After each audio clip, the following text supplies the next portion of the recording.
दोस्तों आने वाले कुछ ही समय के अंदर अंदर भारत और अमेरिका के बीच 31 प्रीडेटर ड्रोन की डील साइन होने वाली है। इस डील के साथ साथ अमेरिका ने भारत को एक ऑफर भी दिया है और अमेरिका का कहना है कि अगर भारत प्रीडेटर ड्रोन जैसा दिखाई देने वाला ड्रोन भारत के अंदर ही बनाकर तैयार करना चाहता है तो उस ड्रोन को बनाने में हम भारत की मदद करने के लिए पूरी तरीके से तैयार हैं।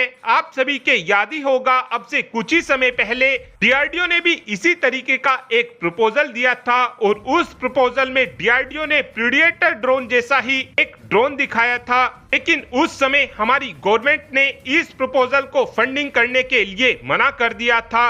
उस समय हमारी सरकार का कहना था कि स्पेशल पर्पस व्हीकल के तहत इस तरीके के ड्रोन को प्राइवेट कंपनी बनाकर तैयार करे और अगर कोई कंपनी स्पेशल पर्पस व्हीकल को बनाकर तैयार करती है तो उसमें डीआरडीओ और एचएएल इस स्पेशल पर्पस व्हीकल को बनाने में उस कंपनी की मदद करेंगे। उस समय टाटा की तरफ से इस प्रोजेक्ट में अपना इंटरेस्ट दिखाया गया था। उस समय टाटा का कहना था कि जो ग्रोव G180 एयरक्राफ्ट है हम उस एयरक्राफ्ट को अनमैन्ड एयरक्राफ्ट में बदलकर अपनी सेनाओं की जरूरत को पूरा कर सकते हैं।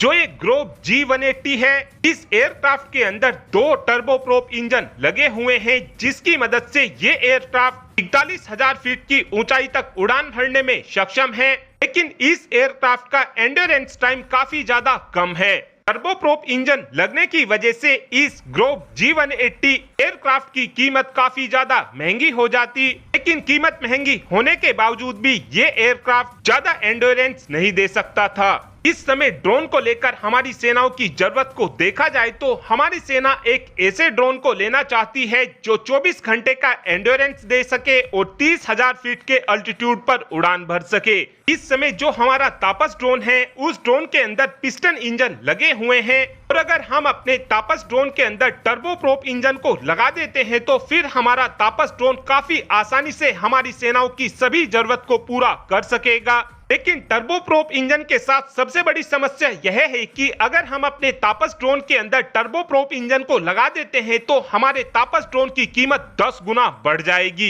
इस समय जो हमारी गवर्नमेंट की तरफ से ये सोचा जा रहा है कि स्पेशल पर्पस व्हीकल के तहत कोई कंपनी हमारी सेनाओं के लिए ड्रोन को बनाकर तैयार कर देगी, तो ऐसा होने के चांसेस बहुत ही ज्यादा कम है, क्योंकि हम पहले ही देख चुके हैं कि जब हमारी वायुसेना के लिए इंडियन मल्टी रोल हेलीकॉप्टर को बनाने की बातचीत की गई थी, उस समय भी हमारी गवर्नमेंट यही चाहती थी कि इस हेलीकॉप्टर को स्पेशल पर्पस व्हीकल के तहत बनाया जाए। साथ में हमारी गवर्नमेंट एमका को लेकर ये भी यही चाहती थी, लेकिन ऐसा कुछ हुआ नहीं। इससे हमको आने वाले समय में ये डेफिनेटली देखने को मिलेगा कि ड्रोन को लेकर भी हमारी गवर्नमेंट को ही फंडिंग देनी पड़ेगी। डीआरडीओ की तरफ से जो हेल यूएवी का डिजाइन दिखाया गया था, अगर इस ड्रोन के अंदर टर्बोप्रोप इंजन का इस्तेमाल किया जाता है तो ये ड्रोन हमारी सेनाओं की जरूरत को पूरा कर सकेगा।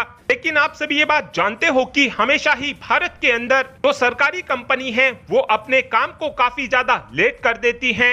अगर इस ड्रोन को आज भी बनाना शुरू किया गया तो इस ड्रोन को बनने में ही 10 से 12 सालों का समय लग जाएगा। इससे बेहतर यही होगा कि टाटा एडवांस सिस्टम अमेरिका के साथ मिलकर हमारी सेनाओं की जरूरत को पूरा करने के लिए एक high altitude long endurance drone को बनाकर तैयार करें। और अब आप ही कमेंट कर बता सकते हैं कि क्या अमेरिका को हमारी सरकारी कंपनियों के साथ मिलकर एक high altitude long endurance drone को बनाना चाहिए, या फिर आपका ये मानना है कि टाटा एडवांस सिस्टम के साथ मिलकर अमेरिका को इस ड्रोन को बनाकर तैयार करना चाहिए। इस बात का आंसर आप कमेंट बॉक्स में दे सकते हैं। Thanks for watching this video. Have a good day.